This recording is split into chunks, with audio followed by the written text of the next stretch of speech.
ဩငါဒီသက်တည်ရွယ်လို့ဖြစ်နေပြီဩ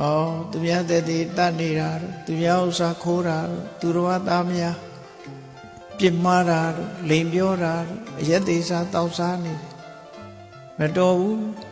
ငါကတော့သူများဆုံးမရမှာဩမိဘဖြစ်နေဩငါမိဘဖြစ်နေသားသမီးတွေငါဆုံးမရမှာငါလုံနေလို့မတော်ဟောဒီလိုတွေးရမှာအဲ့ဒါလည်းစိတ်ကိုတားတယ်လို့ခေါ်တယ်အဲ့ဒါလို့မတားလို့ရှိရင်လူလောကမှာရုပ်ပြက်ဆင်းရဲဖြစ်ပြီးဂုဏ်သိက္ခာလေးကျဆင်းတာပဲပေါ့ဆရာဖြစ်ရင်ဆရာဂုဏ်သိက္ခာမိဘဖြစ်ရင်မိဘဂုဏ်သိက္ခာအလုံးသူဂုဏ်သိက္ခာနဲ့သူနေရတားမြစ်ရတခါတော့ကဒီဓမ္မပဒဝတ္ထုထဲမှာပါတာမှတ်သားစရာလေးတခုဂောတကတထေဂောတကတထေသူမိဘတွေဆုံးရှုံးသွားတဲ့အခါဒီပြင်အမွေခံအမွေစားမရှိဘူး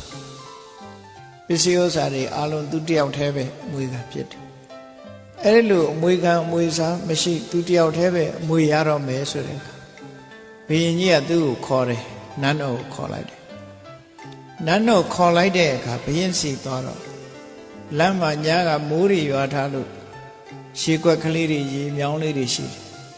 တယ်အဲ့ဒါလေးတွေကိုသူကပစိုးလေးမပြီးခုံးခုံသွားနော်ခုံးခုံသွားလူငယ်လူရွယ်ပေါ့အသက်ရွယ်လည်းသိပ်မကြီးသေးတော့ရေမြောင်းနဲ့ဆင်းတော့ခုံးသွားတာတော့ဘုရင်ကြီးကသူလာတာကိုကြည့်ရေမြောင်းလေးတွေကိုရေကွက်ကလေးတွေကိုခုံးခုံပြီးတော့လာတယ်သူရောက်လာတဲ့အခါကျတော့ဘုရင်ကြီးစီခါသားဝင်ဘုရင်ကြီးကပြောတယ်အေးမင်းဖေသေးသွားပြီဆိုရင်မင်းဘာမှစိတ်မပူနဲ့မင်းကိုငါတထေးရူပေးမယ်အမွေခံအမွေစားတပြားလို့မရှိဘူးရှိသမျှစီးစိမ်နေမင်းကိုငါတရက်ဝင်တထေးခန့်ပြီးတော့မင်းမိဘစီးစိမ်နေခံစီမံခန့်ခွဲနိုင်တဲ့တထေးဆောင်ထီးနဲ့ရှင်းတော့တထေးရဒုက္ခနဲ့ဆိုတထေးဆောင်ထီးကိုအမတ်တရအနေနဲ့ပေးလိုက်တာပေါ့နော်ခုခေတ်ဆိုရင်တော့လက်မှတ်ပေးပါပေါ့အေးတထေးတွေဆောင်းရမယ်ထီးမျိုးငါပေးမယ်ဘုရင်ကြီးကခေါ်ပြောတာဘုရင်ကြီးကခေါ်ပြောလိုက်တဲ့အခါသူတထေးဖြစ်တော့မှဆိုတာသိသွားတယ်အဲ့လူကပြန်တဲ့အခါကျတော့ခေါနအလာတော့ရေတွေခုံးခုံသွားတာမခုံတော့ရေထဲဆင်းပြီးတော့အိန္ဒြေယရသွားတယ်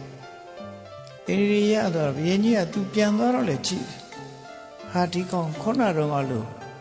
လမ်းမှာဆော့ပြီးတော့မလာဘူးအခုအိန္ဒြေနဲ့ပြန်သွားတယ်ပြန်ခေါ်စမ်းဆိုပြန်ခေါ်ရောက်လာတဲ့အခါကျတော့မင်းလာတော့ကတော့ဒီရေခွက်တွေခုံလာတယ်အခုကျတော့ဘာလို့မခုံရှင်မင်းကြီးကကျွန်တော်မျိုးကိုတထေးရူပေးတော့မယ်ဆိုတော့ကျွန်တော်လူကြီးဖြစ်သွားတယ်ဒါကြောင့်မို့လူကြီးပြီးဂုံသိက္ခာထိမ့်ပြီးတော့သွားတာပါလို့ပြောဟာဒီကောင်တဲတော်တာပဲဒီကနေ့ပဲတထေးစီထောက်တထေးတွေဆောင်းတဲ့ထီကိုအနှင်းမယ်ဆို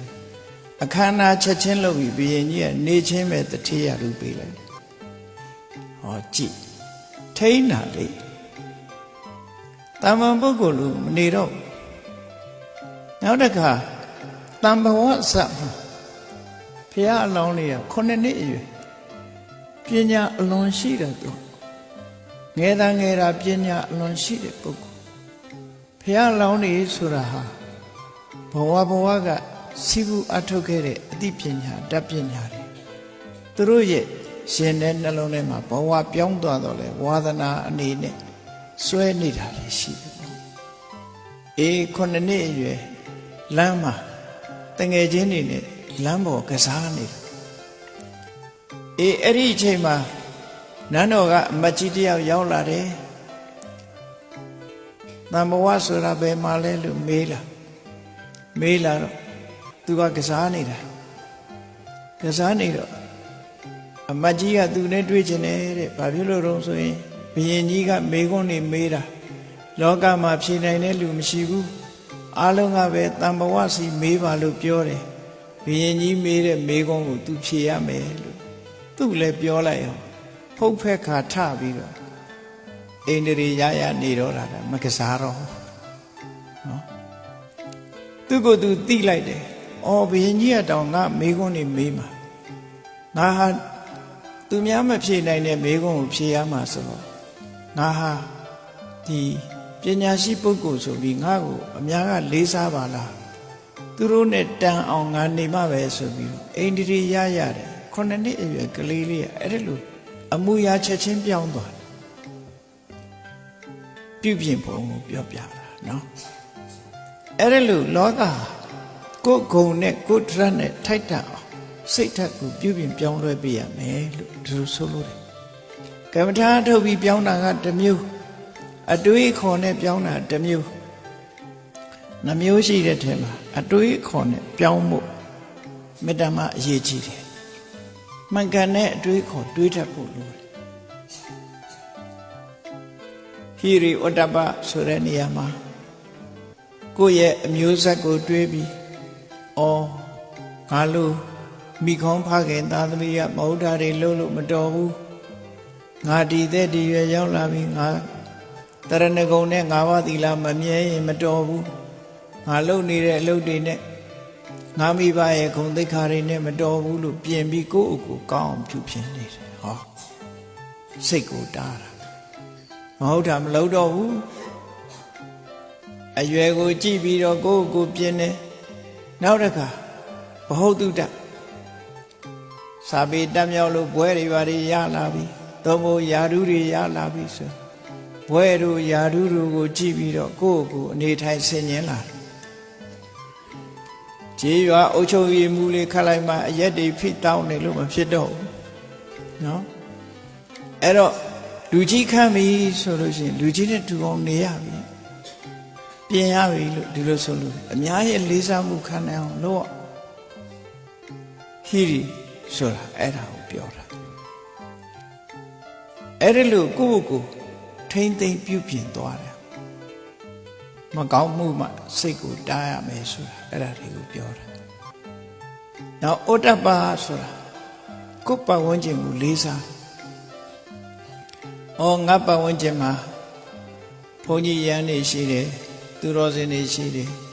ရွာထဲမှာလေးစားမဲ့ပုဂ္ဂိုလ်တွေရှိတယ်အသက်အရွယ်ကြီးတဲ့ပုဂ္ဂိုလ်တွေရှိတယ်ငါမဟုတ်တာလုပ်လို့ရှိရင်ငါရွာလူတွေအားလုံးဟာငါတယောက်ကိုအကြောင်းပြုပြီးတော့ဂုံသေးကင်းမဲ့တာမျိုးဖြစ်ကုန်ကြတာဒီရွာကဒီလိုပါလားဆိုတာမျိုးဖြစ်အဲ့တော့ပတ်ဝန်းကျင်ကိုအလေးပြုတဲ့အနေနဲ့မဟုတ်တာမလုပ်ကြဘူးငါတယောက်မဟုတ်တာလုပ်လို့ရှိရင်တို့ရွာတရွာလုံးနာမပြက်လိမ့်မယ်ဆိုရင်မကောင်းတဲ့အလုပ်ကမလုပ်မိအောင်ထိမ့်သိမ်းဆော့ရှော့တယ်ဒီလိုဆိုတာပေါ့ဘုန်းကြီးတွေဆိုရင်လည်းကိုနေတဲ့ကြောင်းငါကြောင့်မကောင်းတဲ့သတင်းတွေထွက်ကုန်ရင်စင်မပြေဘူးမကောင်းတာတွေငါမလုပ်မှဆိုပြီးတော့ကိုယ့်ကိုပြင်ဆင်ထိမ့်သိမ်းတာငါဟာဖရာသားတော်လုံးနေတယ်ဖရာသမီးတော်လုံးနေတယ်ဖရာသားတော်ဖရာသမီးတော်တွေဆိုလောဘထိန်ရမယ်ဒေါသထိန်ရမယ်လောဘဒေါသမထိန်နိုင်ဘူးဆိုရင်အယုတ်ဆိုးကြီးတန်တယ်ဖရာဟာလောဘကိုချိုးနှိမ်မှုဒေါသကိုချိုးနှိမ်မှုအမြဲဟောတယ်ငါကမချိုးနှိမ်ဘူးလောဘကြီးနေမယ်ဒေါသတွေကြီးနေမယ်ဆိုရင်